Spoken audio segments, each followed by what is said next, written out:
We've all heard the pitch. The robotaxi revolution is supposed to be the most lucrative transition in the history of capital markets. Cathie Wood and the bull camp aren't just calling it a new product.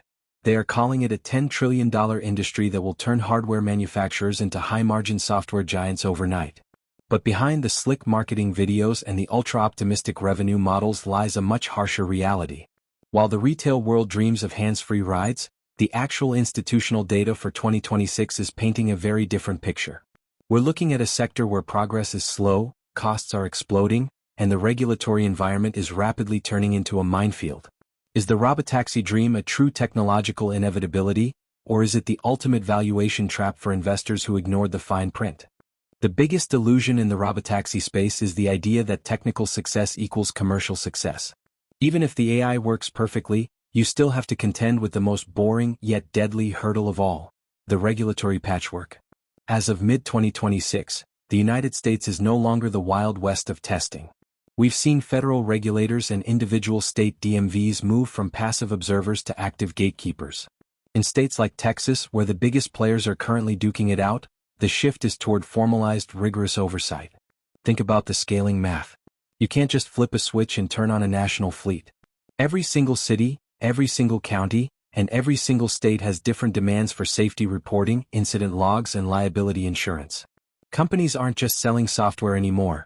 They are spending billions on regulatory infrastructure, armies of lawyers, lobbyists, and safety officers just to keep their permits active in a handful of suburban geofences. This isn't the high-margin software-as-a-service model investors were promised. It's a hyper-capital-intensive logistics grind. Then there's the technology itself.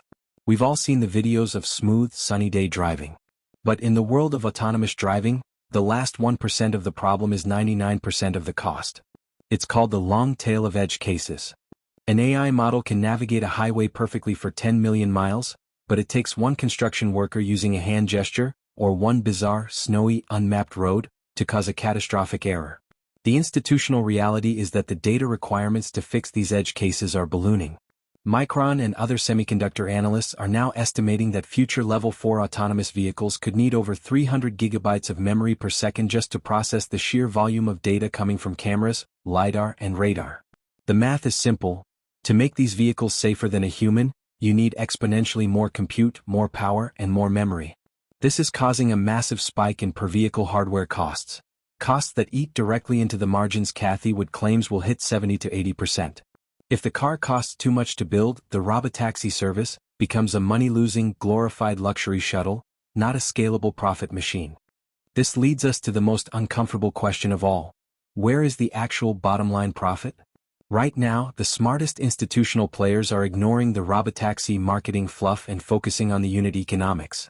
Between the high cost of sensor arrays, the soaring price of high-performance DRAM, and the constant need for remote assistant human oversight, the cost per mile is still significantly higher than the optimistic models suggest.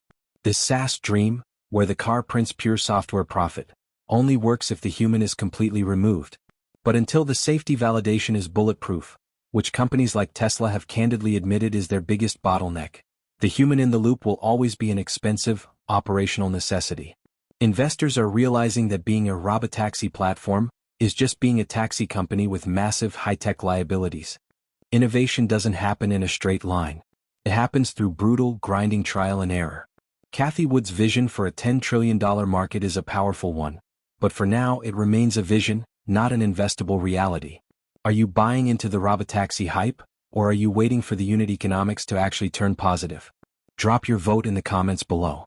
If you want to bypass the speculative hype and analyze the hard data that drives the markets, make sure to hit that subscribe button. This is Mogul Mindset. Stay rational. Stay analytical. We'll see you in the comments section.